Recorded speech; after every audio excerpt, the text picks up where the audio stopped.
Em meio ao primeiro debate presidencial nos Estados Unidos, Donald Trump lidera e tem vantagem em 5 de 6 principais estados que são decisivos para as eleições nos Estados Unidos. É neste ambiente que nós teremos o debate acirrado hoje entre Donald Trump e Joe Biden. O que esperar desse debate? Escreve aqui embaixo o que você espera do debate. Segundo dos meus alunos, quem babar menos leva. De maneira bastante jocosa, claro. Entretanto, a aparente debilidade do Biden é muito superior à de Donald Trump em relação a vários aspectos. Lidar com as pessoas, cumprimentá-las, entender em que ambiente está e, claro, não esquecer de falar o que foi programado de antemão. Enfim, pelo menos esta é a percepção que nós temos. É sobre as eleições nos Estados Unidos que nós iremos falar e também a posição dos Estados Unidos em relação à guerra entre Rússia e Ucrânia.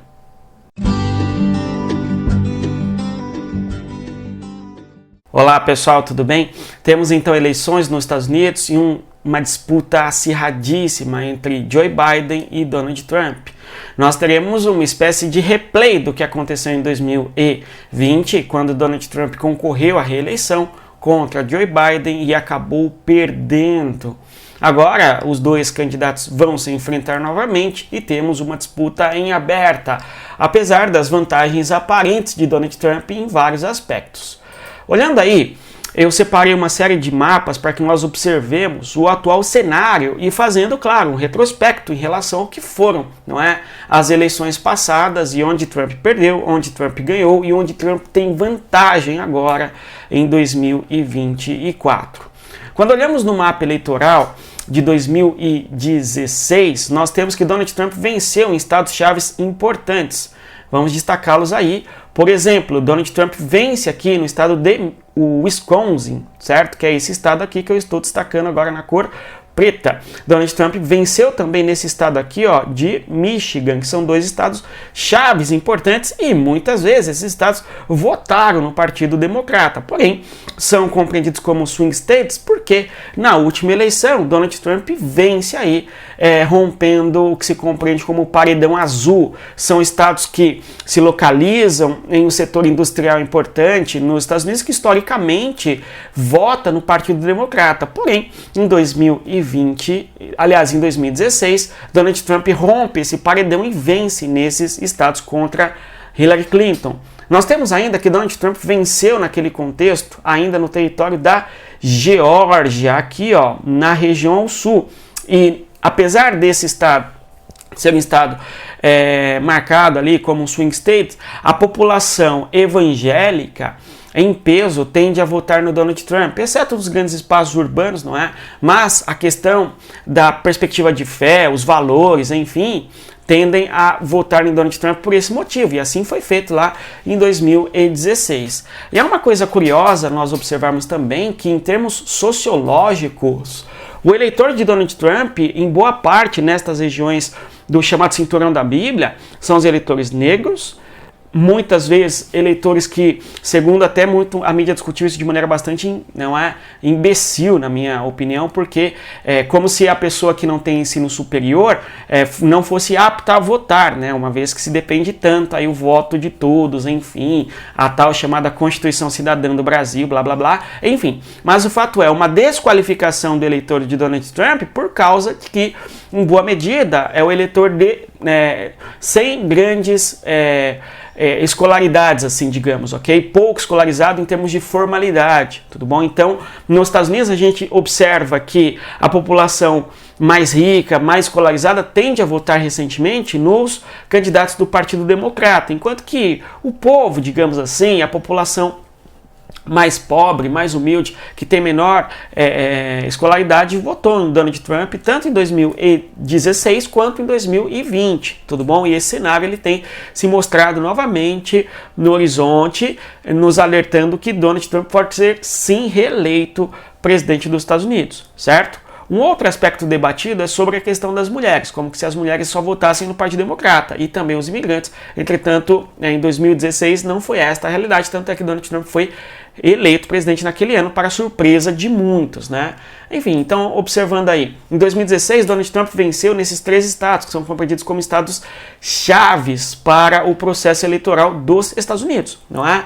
Então, vamos destacá-los ali, que é o caso de Wisconsin e também Michigan, certo? Além, claro, de ter vencido na região da Geórgia e também na Pensilvânia. E mais ainda, não é? Além de Trump vencer na Pensilvânia, que é um importante estado industrializado do paredão azul, o eleitor aí, pouco escolarizado muitas vezes, assim atribuída essa pecha a eles, vota em Donald Trump por conta do discurso do nacionalismo, de trazer as indústrias para esta região novamente, com os Estados Unidos grande novamente, enfim, certo? E um outro estado importante onde Trump venceu foi o estado do Arizona, aqui ó, no sul do território. Fala-se bastante do estado de Nevada, certo? Só que o Trump perde em Nevada tanto em 2016, esse mapa aqui é de 2016, o estado de Nevada é esse, bem como Donald Trump perdeu também no ano de 2020. Aqui nós vemos que Joe Biden teve maior parte dos votos também em Nevada. E claro, o que definiu a eleição para Joe Biden foram os votos que obteve na Geórgia, na Pensilvânia, tirando de Donald Trump esses 2 estados onde Trump venceu anteriormente. Biden também venceu no Arizona, Biden vence no Wisconsin e também no Michigan, importantes estados ali do paredão azul no norte. Então Donald Trump perdeu em estados onde havia vencido em 2016 e, claro, diante deste cenário, não foi reeleito. As pesquisas agora estão indicando que Wisconsin, nesse estado aqui na região norte, Donald Trump não tem vantagem sobre Joe Biden. Aliás, desses 6 estados, e esta pesquisa é a pesquisa do New York Times, ok? Destes 6 estados, é o único estado onde Donald Trump não venceria e não tem vantagem, porque quando olhamos para a Pensilvânia, esse estado aqui, a vantagem de Trump sobre Biden é muito significativa, é de 49% para 44%. No Arizona, quando olhamos esse estado onde Trump perde na última eleição, a vantagem do Trump é ainda maior, ele tem 49% de intenção de votos e Joe Biden apenas 42%. Quando olhamos por fim, né, no estado do Michigan, lá no norte, aqui nesta região, no Michigan, Donald Trump tem vantagem semelhante ao Arizona, de 49% para 42%, conforme observamos aí. Na Geórgia, por fim, Trump recuperaria o seu eleitorado, enfim, com 49% dos votos, contra 39% dos votos para Biden, numa distância de 10 pontos. O que certamente coloca uma interrogação gigante na eleição e nos seus resultados, de modo que não está garantido para Joe Biden o processo eleitoral e a vantagem de Donald Trump é muito grande, pelo menos no atual cenário.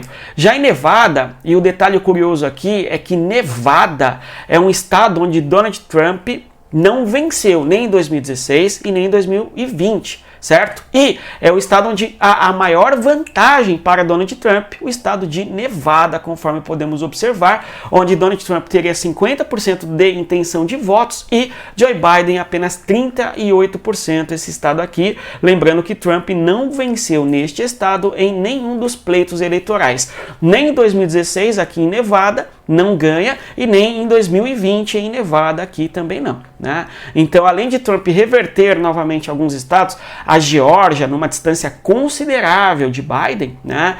Donald Trump, enfim, tem também uma novidade aí, que é a possibilidade de ser eleito no território de Nevada, certamente aumentando as chances de chegar à Casa Branca mais uma vez, certo? E isso se dá, essa pesquisa se dá no momento após o processo do Donald Trump ter condenado por questões fiscais, de impostos, enfim, e também se dá após Donald Trump declarar de maneira bastante reiterada que pretende, não continuar financiando a Ucrânia e não pretende que a Ucrânia pertença à OTAN, certo? Então são várias pautas ali do Donald Trump importantes, uma delas é a questão de não aceitar a Ucrânia na OTAN, não sei se vocês viram sobre, e mais ainda, não financiar a Ucrânia se a Ucrânia não estiver disposta a dialogar e buscar chegar à paz, não é?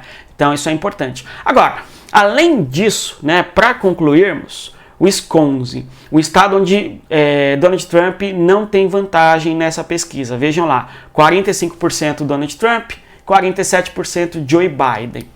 É curioso observarmos que neste estado, apesar da vantagem do Biden, é a menor vantagem que existe nas disputas ali, né? Em todos os outros estados nós temos a vantagem de Donald Trump sobre Biden muito significativa e superior, né? É claro, se nós observarmos ainda a metodologia que se usa no Brasil, os dois estariam tecnicamente empatados, né, uma vez que usei os percentuais para dois, né, para mais e para menos. Nos Estados Unidos eu não sei se essa é a mesma metodologia, enfim, certo? Mas de qualquer maneira é a menor distância, o que pode mostrar para Joe Biden, fique esperto, você pode perder também o Wisconsin. Mas vamos acompanhar. O que você espera, aliás, do debate que teremos hoje, né? Se você quer aprofundar o conhecimento em geopolítica, entender tudo o que acontece nas questões internacionais, nas eleições na Índia, na União Europeia e, claro, nos Estados Unidos, entender de maneira mais aprofundada e sair da superfície, dê uma olhada na Comunidade Geopolítica, não é? Um curso focado nas questões da história da Guerra Fria, da geopolítica dos Estados Unidos, da Rússia, da China, da União Europeia, do Brasil, os grandes players, ok? Grandes temas de geopolítica. E quando nós falamos nessa comunidade, nós temos também aulas ao vivo, onde toda semana analisamos tudo que acontece através da nossa sala de guerra, tudo que acontece no cenário da política internacional, ok? E, obviamente, todos os dias no WhatsApp, informações sobre o principal tema de geopolítica da semana, do dia a dia, no caso, né? Não mais é isso. Bons estudos e, conforme sempre digo aos alunos, respeita a geografia. Até mais. Tchau, pessoal.